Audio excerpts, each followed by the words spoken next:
We're continuing our discussion on Catholic social teaching. I started 2 weeks ago now with the first and most fundamental principle within Catholic social teaching, that is the dignity of human life. Last week we applied that concept to the topic of capital punishment, and this week we're going to apply this first principle, the dignity of human life, to the real world concept of just war. The idea of just war theory has its roots in the early church. By the 4th century, Christians were allowed to, and they were conscripted into the military to fight as soldiers, and the question naturally arose, as a Christian, can you, under the teaching of the gospel, fight as a soldier? Does the gospel allow a person to fight in combat with the aim of taking another life?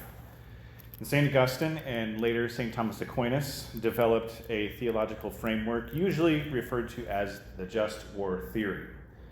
Just war theory is, it sort of outlines the acceptable conditions prior to waging a war as humane, in as humane a way as possible, if you can call it that. And over the course of history, the Church has developed this understanding and teaching on the subject, which I will present to you today. So, the Catechism begins this topic by saying that all citizens and all governments are obliged to work for the avoidance of war. So even when it is considered a just war, there is no such thing as a good war. We shouldn't be going around looking for reasons to justify a war. I talked about the principle of double effect a few weeks ago, and this is where, double effect means that one action can have multiple effects, one of which is evil. And war fits into the category of double effect. It has the intended effect of achieving peace, but at the cost of human life. A just war never has death as its goal, but rather as a foreseeable and undesired side effect. The Church treats war as a last resort, and so every realistic non-military option has to be used first. And this matters because just war theory is not just a checklist for governments to run through to, get the moral okay, the clearance for any kind of military action that they've already decided they're going to take anyways. The Church looks at the situation from the opposite direction, where you begin with a presumption against waging war, and you only move toward accepting war when the evidence is overwhelming and all of the political alternatives have genuinely failed.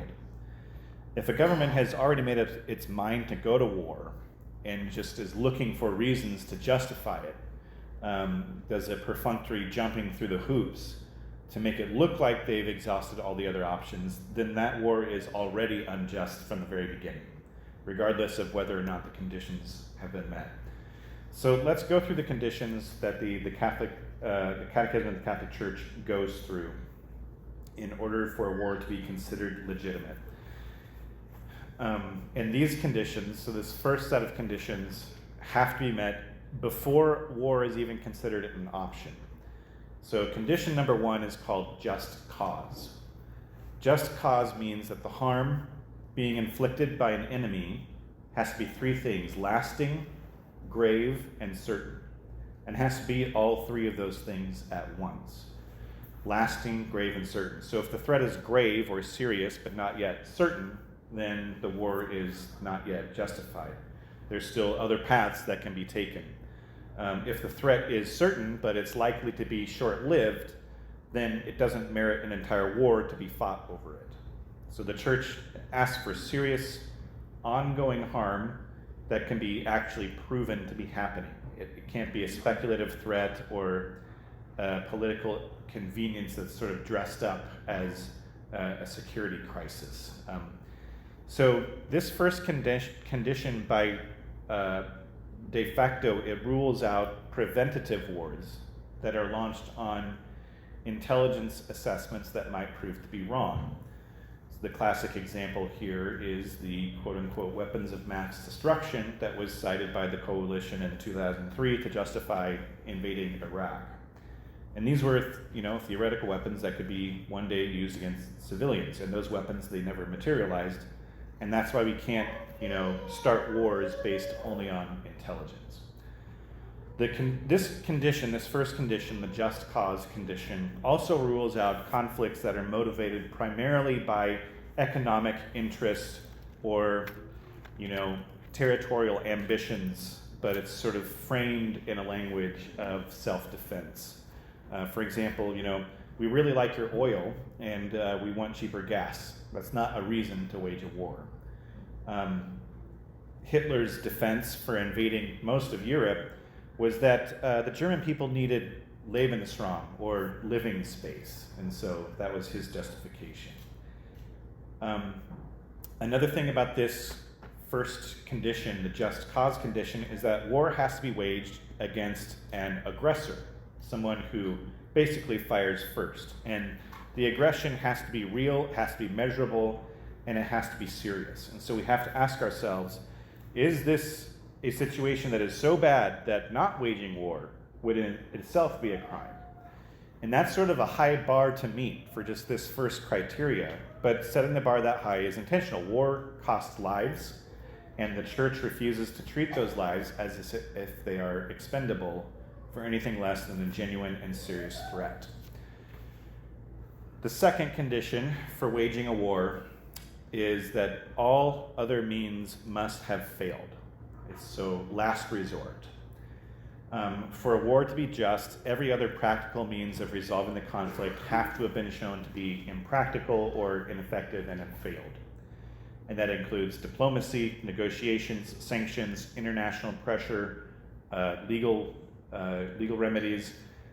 All of it has to at least be attempted. It can't be just done in theory thinking, oh, they'll never go for that, so we might as well not try.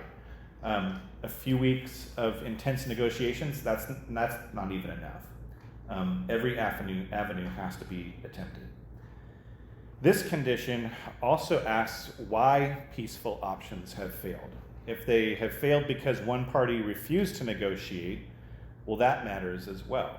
If negotiations are rushed because war seems, a quicker or a more profitable alternative to negotiating, then that is a problematic as well. It disqualifies the war entirely. Condition number 3 for waging a just war: there must be serious prospect of success. So you don't wage a war without the idea of, without a pathway to victory. It has to be carried out with reasonable, evidence-based expectation that it'll actually end the aggression and produce a stable, long-lasting peace. Sometimes governments will frame hopeless wars as a matter of patriotism or honor, but the church rejects that notion regardless of how noble the words sound in a political speech. The church values lives over that sort of misguided notion of honor. To me, and this isn't in the catechism, this is just my speculation, to me the future of warfare sort of muddles this third condition, because with the seemingly endless war in Ukraine and the current war in Iran, it's alarming to see how modern technology like drone warfare completely levels the playing field. Cheap, easily built tech has made second and third world nations able to fight against a first world superpower to a stalemate, which is remarkable. An Iranian drone shot down an American fighter jet. I'm not sure if we can declare any war to be winnable anymore. Is there such thing as a serious prospect of success? I'll leave that up to the experts, but I don't know. The U.S. has been a superpower for a long time now. We don't seem to definitively win wars anymore. Technology seems to have allowed smaller nations to fight back pretty effectively. But that's just my opinion. So condition number 4 for waging war is called proportionality. Proportionality means that the cost of the war must not exceed the good that is achieved. So the use of arms must not produce evils and disorders greater than the original evils being committed in the first place.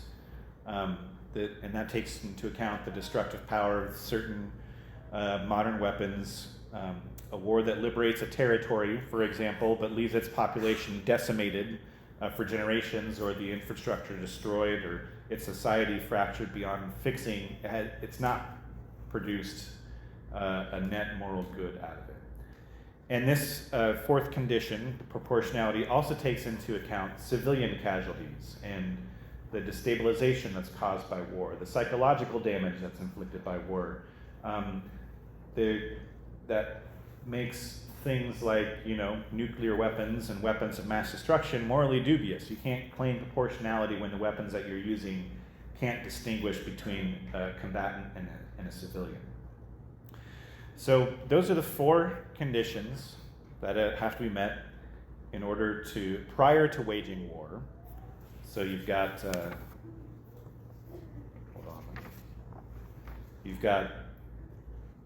number one, that is just cause. Number two, which is last resort. Number three, serious prospect of success. And number four, proportionality.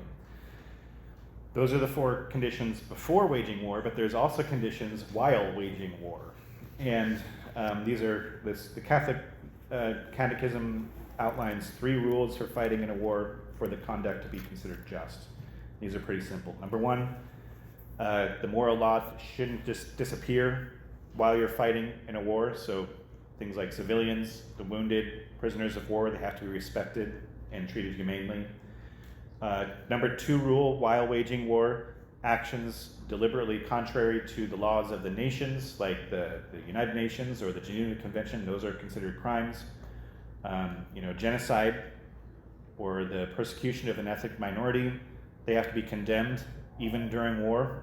Blind obedience is not an excuse. After World War II, a lot of the Nazis said, well, I was just doing my job, or, I was just doing what I was told. That excuse doesn't fly during war.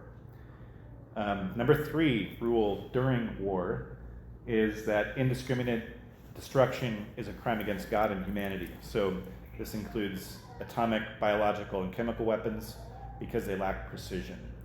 And with these methods, collateral damage is often assumed. And when we refer to human beings as collateral damage, we know that we have a problem already.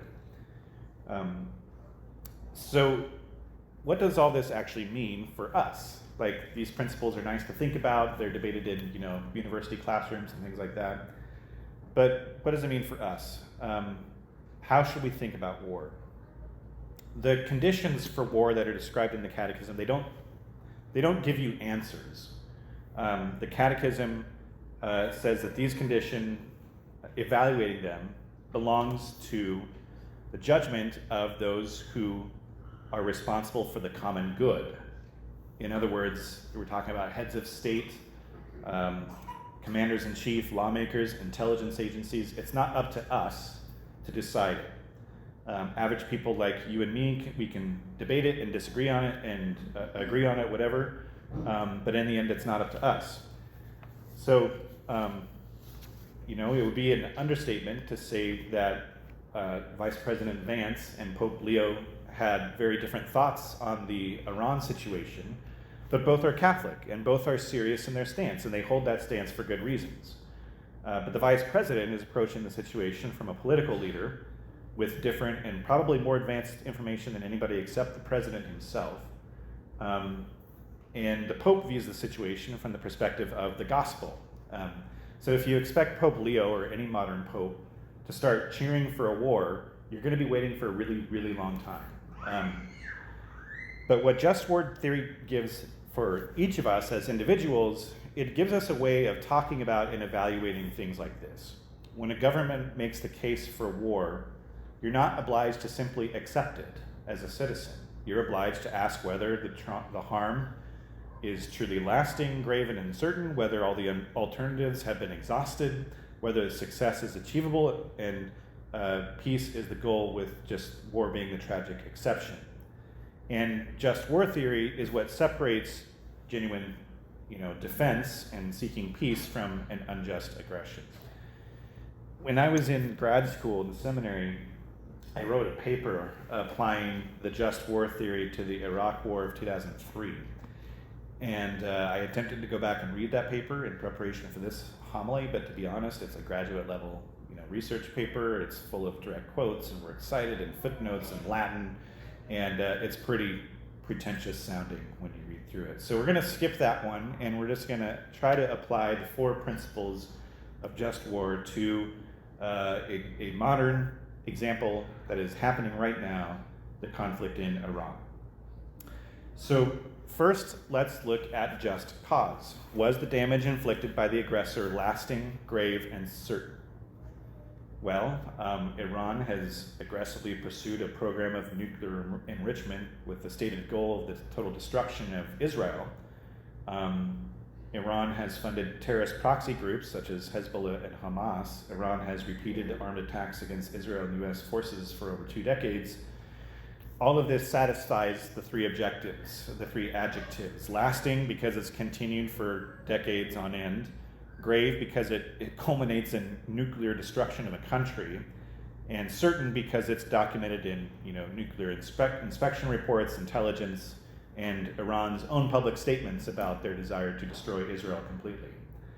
Now, critics will remind us that legitimizing a preventive war is a slippery slope that's not justified within Catholic just war theory. And in this case, we have to ask ourselves, at what point does a chronic threat become grave enough and certain enough to merit the use of force? Based on the evidence, just in my personal opinion that I've seen, I can certainly see a definitive, it's a threat from Iran. The cool thing about this is that you get to make up your own mind. And since you are not the competent authority in charge of making decisions regarding war, the ultimate choice isn't up to you. The decision you get to make is who you vote for, who will make those decisions. So that's the first criteria. Next, look at last resort. Has every non-military means been shown impractical or ineffective? Well, the United States has spent several presidential administrations attempting to achieve some kind of diplomacy with Iran. The 2015 nuclear agreement has collapsed. Subsequent talks have repeatedly broken down. European sanctions have failed to halt their nuclear fuel enrichment. So the question is, how many times do we have to ask them to stop? But on the other hand, just 6 weeks after the strikes begun, it was already planned to have direct negotiations between the US and Iran in Pakistan. And so that suggests, kind of by definition, that diplomatic options weren't completely exhausted.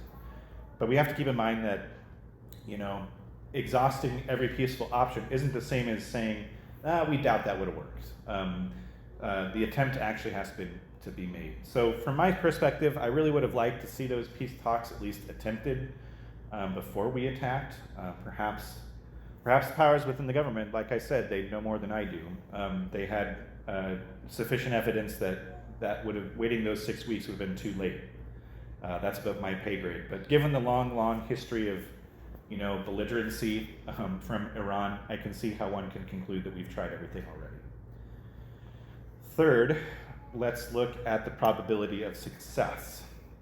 Were there serious prospects of success? The Israeli and the U.S. strikes against Iran demonstrated that, the goals of certain aspects of the war were achievable. Iranian leadership and the nuclear program, they were crippled in a matter of hours. The problem is that we can't define success by, we do a really good job at, carrying out military tactical missions. Success also includes the piece that comes afterwards. And this is where the Iranian war completely falls apart for me, because it doesn't seem like we had any clue what we're going to do after the first few days of attacks. Did we have any clue what would happen to Iranian leadership without the Ayatollah? Was there a plan in place to facilitate the transition to peaceful leadership? Was there ever a guarantee that the new leadership would be any better than the old? Has that ever worked in the last 50 years? It took 20 years to sort out in Iraq, and arguably it hasn't been sorted out. One can argue that the situation in Iran can be traced back 50 years, where the Ayatollah came about as a result of the US toppling the previous leadership in Iran. So if you ask me the probability of success in that part of the world, just in my lifetime, it's never a given. Not in Vietnam, not in Iraq, not in Afghanistan. So I'm not so sure about the probability of success in Iran. Finally, let's look at proportionality. Would the use of arms not produce evils and disorders graver than the evil to be eliminated? Now, obviously, a nuclear-armed Iran would be a real problem for decades, and it would make the future more, not less, unstable. So, however, at the same time, it's undeniable that citizens have been killed and in some cases even targeted in the Iran war. And when we're going through each of these criteria, you're going to notice three things if you actually care to think about this sort of stuff. The first is that the application of the just war theory, even among, good faith Catholics, we don't agree on it, and that's fine. Both the Pope and Vice President Vance had legitimate points, and they could both be completely right. Each of us are going to see the conflict differently. And second, when we do agree, the disagreement isn't about what the Catechism says, it's simply the application of what the Catechism says to the present moment. The Catechism doesn't leave the final decision up to us. It's assigned that authority, that judgment, to those responsible for the common good, in our case, the government. It's sort of like last week when I was talking about the death penalty, where in the end, the conclusion was there is no conclusion, which can be kind of frustrating. We can judge this either way. The vice president's going to look at the situation a lot differently than the Pope is. And you can make your own conclusions on the criteria the church proposes. For my part, I'm not a fan of war. There's been a war in the Middle East since I was 7 years old, so that's kind of all that I've known. And I'm not sure that we've solved much in the 36 years since then. The current administration ran their election campaign on keeping us out of war. Their priorities seem to have shifted. Maybe these wars have, in fact, kept the peace over these last 40 years, and I will acknowledge completely that decision makers have far more information than any of us do. But it still didn't take away this sinking, sick feeling in the pit of my stomach when the war began in February. Another one. I suppose that's how all war ought to be. Every war should be regrettable. It should be last resort. Whether or not you agree with a particular war, as a Catholic, you should never be rooting for it. I guess that's my point in the end. And in the end, God is the ultimate judge. It's like the parable that we heard in today's gospel. In the end, we'll all be gathered in. The weeds will be separated from the wheat, the peacemakers from the instigators, and we have to do our part to be among the peacemakers.